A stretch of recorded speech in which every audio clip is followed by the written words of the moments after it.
श्रीरविस्तोत्रम्। त्वं देवर्षिकर्ता च प्रकृतिः पुरुषः प्रभुः छाया संज्ञा प्रतिष्ठापि निरालम्बो निराश्रयः आश्रयः सर्वभूतानां नमस्तेस्तु सदा मम।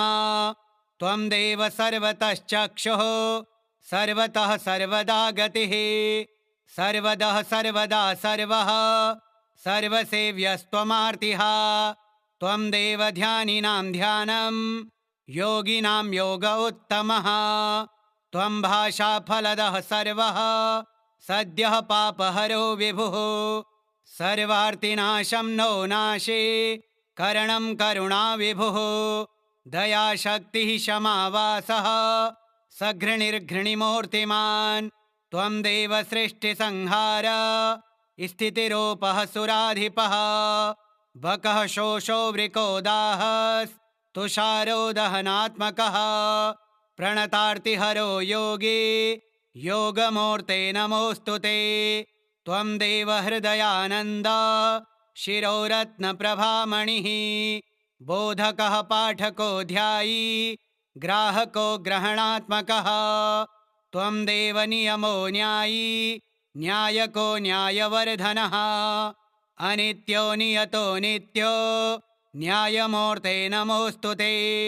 त्वं देव त्रायसे प्राप्तान् पालयस्यर्पवस्थितान् ऊर्ध्वत्राणार्दितान् लोकान् लोकचक्षुर्नमोऽस्तु ते। दमनोऽसि त्वं दुर्दान्तः साध्यानां चैव साधकः बन्धुः स्वबन्धुहीनानां नमस्ते बन्धुरूपिणे। त्वं देवर्षिकर्ता च प्रकृतिः पुरुषः प्रभुः छाया संज्ञा प्रतिष्ठापि निरालम्बो निराश्रयः आश्रयः सर्वभूतानां नमस्तेस्तु सदा मम। त्वं देव सर्वतश्चक्षुः सर्वतः सर्वदा गतिः सर्वदः सर्वदा सर्वः सर्वसेव्यस्त्वमार्तिः। त्वं देव ध्यानिनां ध्यानं योगिनां योग उत्तमः। त्वं भाषाफलदः सर्वः सद्यः पापहरो विभुः सर्वार्तिनाशं नो नाशे करणं करुणा विभुः दयाशक्तिः क्षमावासः सघृणिर्घृणिमूर्तिमान्। त्वं देव सृष्टिसंहार स्थितिरूपः सुराधिपः बकः शोषो वृकोदाहस्तुषारो दहनात्मकः प्रणतार्तिहरो योगी योगमूर्ते नमोऽस्तु ते। त्वं देव हृदयानन्द शिरोरत्नप्रभामणिः बोधकः पाठको ध्यायी ग्राहको ग्रहणात्मकः। त्वं देव नियमो न्यायी न्यायको न्यायवर्धनः अनित्यो नियतो नित्यो न्यायमूर्ते नमोऽस्तु ते। त्वं देव त्रायसे प्राप्तान् पालयस्यर्पवस्थितान् ऊर्ध्वत्राणार्दितान् लोकान् लोकचक्षुर्नमोऽस्तु ते। दमनोऽसि त्वं दुर्दान्तः साध्यानां चैव साधकः बन्धुः स्वबन्धुहीनानां नमस्ते बन्धुरूपिणे। त्वं देवर्षिकर्ता च प्रकृतिः पुरुषः प्रभुः छाया संज्ञा प्रतिष्ठापि निरालम्बो निराश्रयः आश्रयः सर्वभूतानां नमस्तेस्तु सदा मम। त्वं देव सर्वतश्चक्षुः सर्वतः सर्वदा गतिः सर्वदः सर्वदा सर्वः सर्वसेव्यस्त्वमार्तिः। त्वं देव ध्यानिनां ध्यानं योगिनां योग उत्तमः। त्वं भाषाफलदः सर्वः सद्यः पापहरो विभुः सर्वार्तिनाशं नो नाशे करणं करुणा विभुः दयाशक्तिः क्षमावासः सघृणिर्घृणिमूर्तिमान्। त्वं देव सृष्टिसंहार स्थितिरूपः सुराधिपः बकः शोषो वृकोदाहस्तुषारो दहनात्मकः प्रणतार्तिहरो योगी योगमूर्ते नमोऽस्तु ते। त्वं देवहृदयानन्द शिरोरत्नप्रभामणिः बोधकः पाठको ध्यायी ग्राहको ग्रहणात्मकः त्वं देवनियमो न्यायी न्यायको न्यायवर्धनः अनित्यो नियतो नित्यो न्यायमूर्ते नमोऽस्तु ते त्वं देवत्रायसे प्राप्तान् पालयस्यर्पवस्थितान् ऊर्ध्वत्राणार्दितान् लोकान् लोकचक्षुर्नमोऽस्तु ते दमनोऽसि त्वं दुर्दान्तः साध्यानां चैव साधकः बन्धुः स्वबन्धुहीनानां नमस्ते बन्धुरूपिणे त्वं देवऋषिकर्ता च प्रकृतिः पुरुषः प्रभुः छाया संज्ञा प्रतिष्ठापि निरालम्बो निराश्रयः आश्रयः सर्वभूतानां नमस्तेस्तु सदा मम त्वं देव सर्वतश्चक्षुः सर्वतः सर्वदा गतिः सर्वदः सर्वदा सर्वः सर्वसेव्यस्त्वमार्तिः त्वं देव ध्यानिनां ध्यानं योगिनां योग उत्तमः त्वं भाषाफलदः सर्वः सद्यः पापहरो विभुः सर्वार्तिनाशं नो नाशे करणं करुणा विभुः दयाशक्तिः क्षमावासः सघृणिर्घृणिमूर्तिमान् त्वं देव सृष्टिसंहार स्थितिरूपः सुराधिपः बकः शोषो वृकोदाहस्तुषारो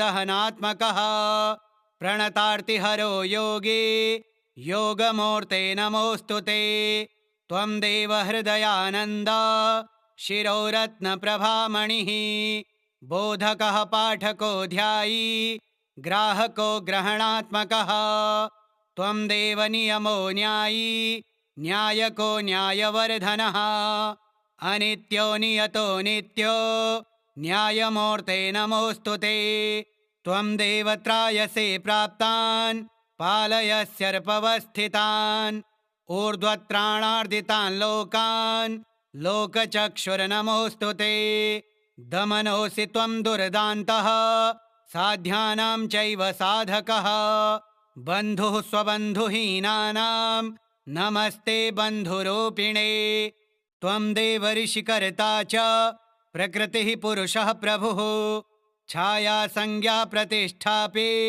निरालम्बो निराश्रयः आश्रयः सर्वभूतानां नमस्तेस्तु सदा मम त्वं देव सर्वतश्चक्षुः सर्वतः सर्वदा गतिः सर्वदः सर्वदा सर्वः सर्वसेव्यस्त्वमार्तिः त्वं देव ध्यानिनां ध्यानं योगिनां योग उत्तमः त्वं भाषाफलदः सर्वः सद्यः पापहरो विभुः सर्वार्तिनाशं नो नाशे करणं करुणा विभुः दयाशक्तिः क्षमावासः सघृणिर्घृणिमूर्तिमान् त्वं देव सृष्टिसंहार स्थितिरूपः सुराधिपः बकः शोषो वृकोदाहस्तुषारो दहनात्मकः प्रणतार्तिहरो योगी योगमूर्ते नमोऽस्तु ते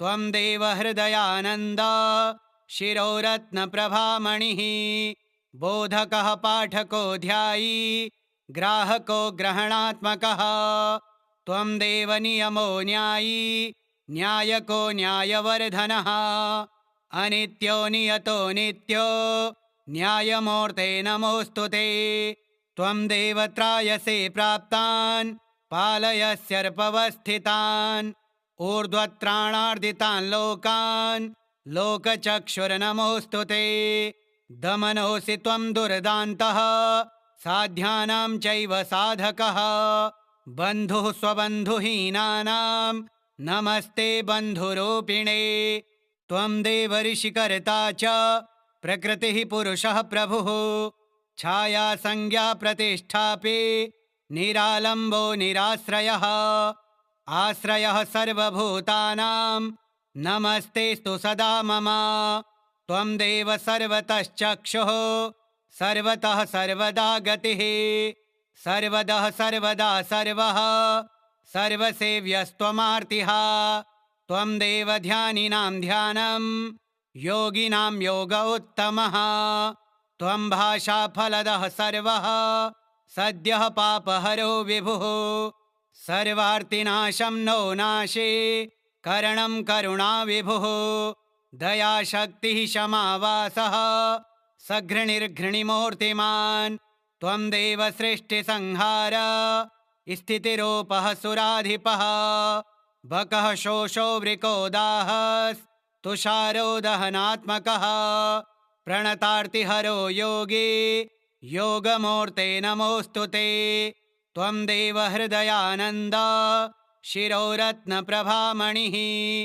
बोधकः पाठको ध्यायी ग्राहको ग्रहणात्मकः त्वं देव नियमो न्यायी न्यायको न्यायवर्धनः अनित्यो नियतो नित्यो न्यायमूर्ते नमोऽस्तु ते त्वं देव त्रायसे प्राप्तान् पालयस्यर्पवस्थितान् ऊर्ध्वत्राणार्दितान् लोकान् लोकचक्षुर्नमोऽस्तु ते दमनोऽसि त्वं दुर्दान्तः साध्यानां चैव साधकः बन्धुः स्वबन्धुहीनानां नमस्ते बन्धुरूपिणे त्वं देव ऋषिकर्ता च प्रकृतिः पुरुषः प्रभुः छाया संज्ञा प्रतिष्ठापि निरालम्बो निराश्रयः आश्रयः सर्वभूतानां नमस्तेस्तु सदा मम त्वं देव सर्वतश्चक्षुः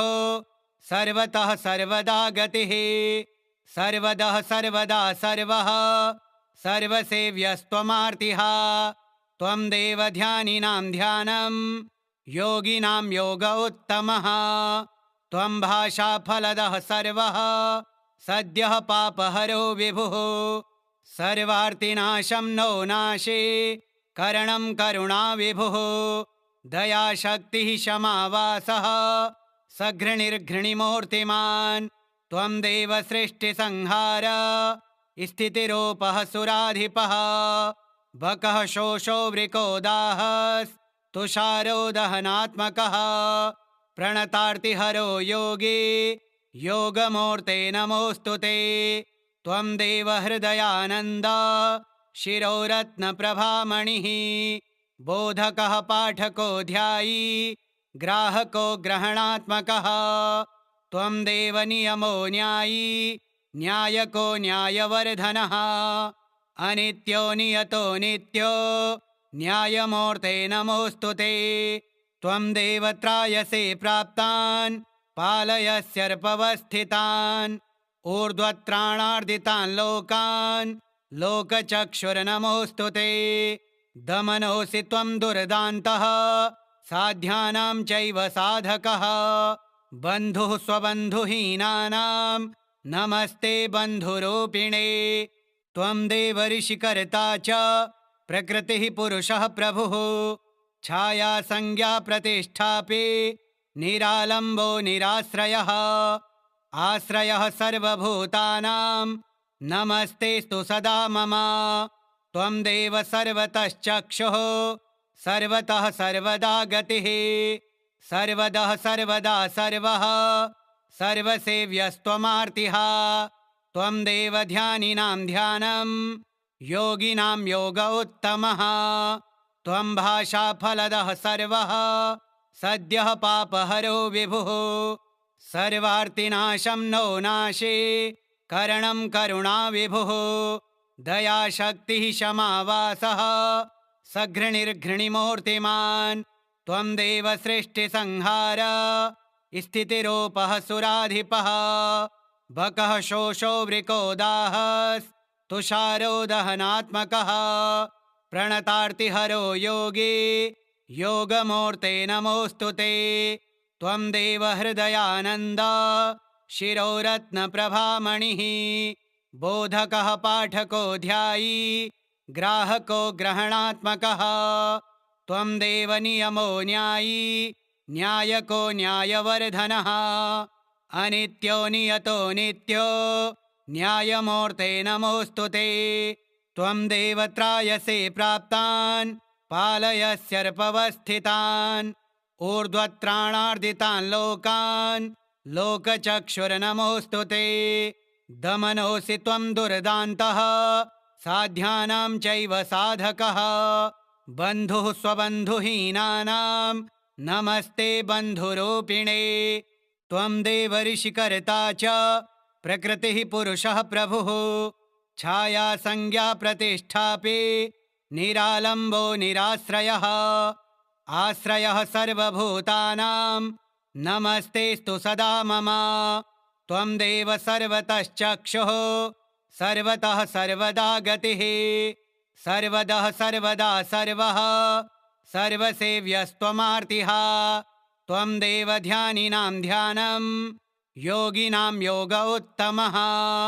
त्वं भाषाफलदः सर्वः सद्यः पापहरो विभुः। सर्वार्तिनाशं नो नाशे करणं करुणा विभुः। दयाशक्तिः क्षमावासः सघृणिर्घृणिमूर्तिमान्। त्वं देव सृष्टिसंहार स्थितिरूपः सुराधिपः। बकः शोषो वृकोदाहस्तुषारो दहनात्मकः। प्रणतार्तिहरो योगी योगमूर्ते नमोऽस्तु ते। त्वं देव हृदयानन्द शिरोरत्नप्रभामणिः। बोधकः पाठको ध्यायी ग्राहको ग्रहणात्मकः। त्वं देव नियमो न्यायी न्यायको न्यायवर्धनः। अनित्यो नियतो नित्यो न्यायमूर्ते नमोऽस्तु ते। त्वं देव त्रायसे प्राप्तान् पालयस्यर्पवस्थितान्। ऊर्ध्वत्राणार्दितान् लोकान् लोकचक्षुर्नमोऽस्तु ते। दमनोऽसि त्वं दुर्दान्तः साध्यानां चैव साधकः। बन्धुः स्वबन्धुहीनानां नमस्ते बन्धुरूपिणे। त्वं देवर्षिकर्ता च प्रकृतिः पुरुषः प्रभुः। छाया संज्ञा प्रतिष्ठापि निरालम्बो निराश्रयः। आश्रयः सर्वभूतानां नमस्तेस्तु सदा मम। त्वं देव सर्वतश्चक्षुः सर्वतः सर्वदा गतिः। सर्वदः सर्वदा सर्वः सर्वसेव्यस्त्वमार्तिः। त्वं देव ध्यानिनां ध्यानं योगिनां योग उत्तमः। त्वं भाषाफलदः सर्वः सद्यः पापहरो विभुः। सर्वार्तिनाशं नो नाशे करणं करुणा विभुः। दयाशक्तिः क्षमावासः सघृणिर्घृणिमूर्तिमान्। त्वं देव सृष्टिसंहार स्थितिरूपः सुराधिपः। बकः शोषो वृकोदाहस्तुषारो दहनात्मकः। प्रणतार्तिहरो योगी योगमूर्ते नमोऽस्तु ते। त्वं देव हृदयानन्द शिरोरत्नप्रभामणिः। बोधकः पाठको ध्यायी ग्राहको ग्रहणात्मकः। त्वं देव नियमो न्यायी न्यायको न्यायवर्धनः। अनित्यो नियतो नित्यो न्यायमूर्ते नमोऽस्तु ते। त्वं देव त्रायसे प्राप्तान् पालयस्यर्पवस्थितान्। ऊर्ध्वत्राणार्दितान् लोकान् लोकचक्षुर्नमोऽस्तु ते। दमनोऽसि त्वं दुर्दान्तः साध्यानां चैव साधकः। बन्धुः स्वबन्धुहीनानां नमस्ते बन्धुरूपिणे। त्वं देवर्षिकर्ता च प्रकृतिः पुरुषः प्रभुः। छाया संज्ञा प्रतिष्ठापि निरालम्बो निराश्रयः। आश्रयः सर्वभूतानां नमस्तेस्तु सदा मम। त्वं देव सर्वतश्चक्षुः सर्वतः सर्वदा गतिः। सर्वदः सर्वदा सर्वः सर्वसेव्यस्त्वमार्तिः। त्वं देव ध्यानिनां ध्यानं योगिनां योग उत्तमः। त्वं भाषाफलदः सर्वः सद्यः पापहरो विभुः। सर्वार्तिनाशं नो नाशे करणं करुणा विभुः। दयाशक्तिः क्षमावासः सघृणिर्घृणिमूर्तिमान्।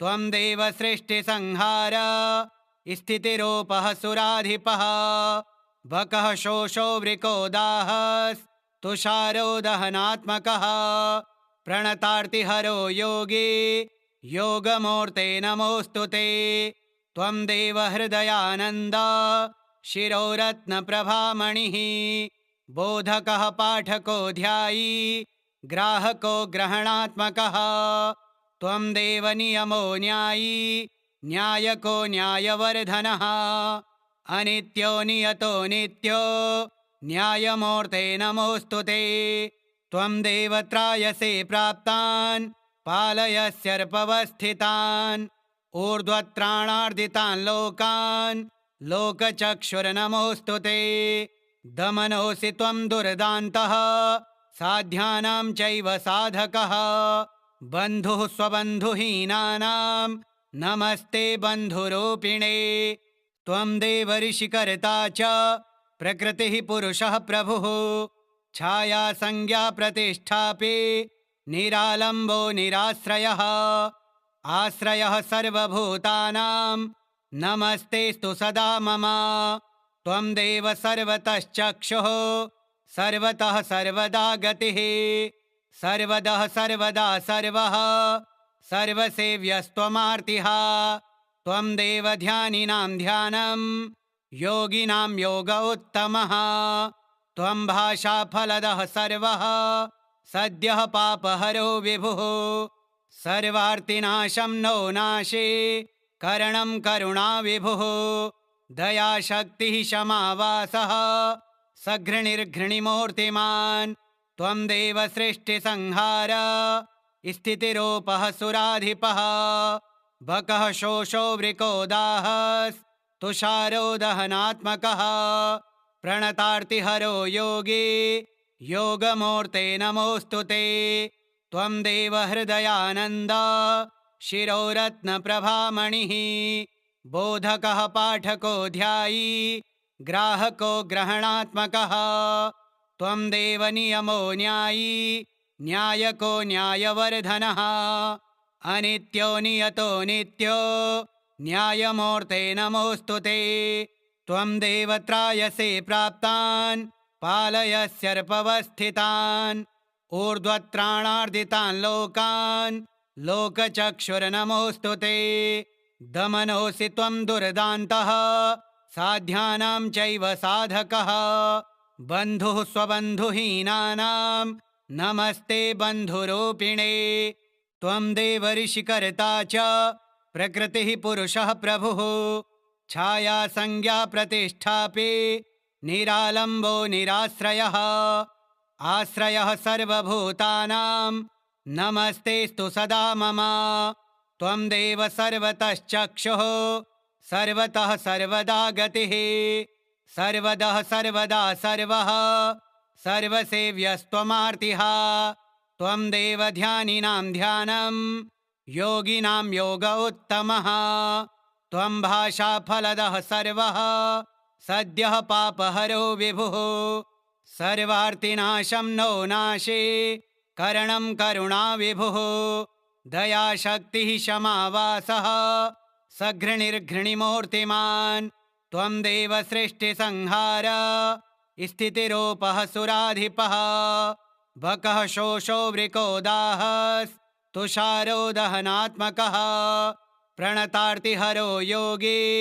योगमूर्ते नमोऽस्तु ते त्वं देवहृदयानन्द शिरोरत्नप्रभामणिः बोधकः पाठको ध्यायी ग्राहको ग्रहणात्मकः त्वं देवनियमो न्यायी न्यायको न्यायवर्धनः अनित्यो नियतो नित्यो न्यायमूर्ते नमोऽस्तु ते त्वं देवत्रायसे प्राप्तान् पालयस्यर्पवस्थितान् ऊर्ध्वत्राणार्दितान् लोकान् लोकचक्षुर्नमोऽस्तु ते दमनोऽसि त्वं दुर्दान्तः साध्यानां चैव साधकः बन्धुः स्वबन्धुहीनानां नमस्ते बन्धुरूपिणे त्वं देवऋषिकर्ता च प्रकृतिः पुरुषः प्रभुः छाया संज्ञा प्रतिष्ठापि निरालम्बो निराश्रयः आश्रयः सर्वभूतानां नमस्तेस्तु सदा मम त्वं देव सर्वतश्चक्षुः सर्वतः सर्वदा गतिः सर्वदः सर्वदा सर्वः सर्वसेव्यस्त्वमार्तिः त्वं देव ध्यानिनां ध्यानं योगिनां योग उत्तमः त्वं भाषाफलदः सर्वः सद्यः पापहरो विभुः सर्वार्तिनाशं नो नाशे करणं करुणा विभुः दयाशक्तिः क्षमावासः सघृणिर्घृणिमूर्तिमान् त्वं देव सृष्टिसंहार स्थितिरूपः सुराधिपः बकः शोषो वृकोदाहस्तुषारो दहनात्मकः प्रणतार्तिहरो योगी योगमूर्ते नमोऽस्तु ते त्वं देव हृदयानन्द शिरोरत्नप्रभामणिः बोधकः पाठको ध्यायी ग्राहको ग्रहणात्मकः त्वं देव नियमो न्यायी न्यायको न्यायवर्धनः अनित्यो नियतो नित्यो न्यायमूर्ते नमोऽस्तु ते त्वं देव त्रायसे प्राप्तान् पालयस्यर्पवस्थितान् ऊर्ध्वत्राणार्दितान् लोकान् लोकचक्षुर्नमोऽस्तु ते दमनोऽसि त्वं दुर्दान्तः साध्यानां चैव साधकः बन्धुः स्वबन्धुहीनानां नमस्ते बन्धुरूपिणे त्वं देव ऋषिकर्ता च प्रकृतिः पुरुषः प्रभुः छाया संज्ञा प्रतिष्ठापि निरालम्बो निराश्रयः आश्रयः सर्वभूतानां नमस्तेस्तु सदा मम त्वं देव सर्वतश्चक्षुः सर्वतः सर्वदा गतिः सर्वदः सर्वदा सर्वः सर्वसेव्यस्त्वमार्तिः त्वं देव ध्यानिनां ध्यानं योगिनां योग उत्तमः त्वं भाषाफलदः सर्वः सद्यः पापहरो विभुः सर्वार्तिनाशं नो नाशे करणं करुणा विभुः दयाशक्तिः क्षमावासः सघृणिर्घृणिमूर्तिमान् त्वं देव सृष्टिसंहार स्थितिरूपः सुराधिपः बकः शोषो वृकोदाहस्तुषारो दहनात्मकः प्रणतार्तिहरो योगी योगमूर्ते नमोऽस्तु ते त्वं देव हृदयानन्द शिरोरत्नप्रभामणिः बोधकः पाठको ध्यायी ग्राहको ग्रहणात्मकः त्वं देव नियमो न्यायी न्यायको न्यायवर्धनः अनित्यो नियतो नित्यो न्यायमूर्ते नमोऽस्तु ते त्वं देव त्रायसे प्राप्तान् पालयस्यर्पवस्थितान् ऊर्ध्वत्राणार्दितान् लोकान् लोकचक्षुर्नमोऽस्तु ते दमनोऽसि त्वं दुर्दान्तः साध्यानां चैव साधकः बन्धुः स्वबन्धुहीनानां नमस्ते बन्धुरूपिणे श्रीसाम्बपुराणे 43 रविस्तोत्रम्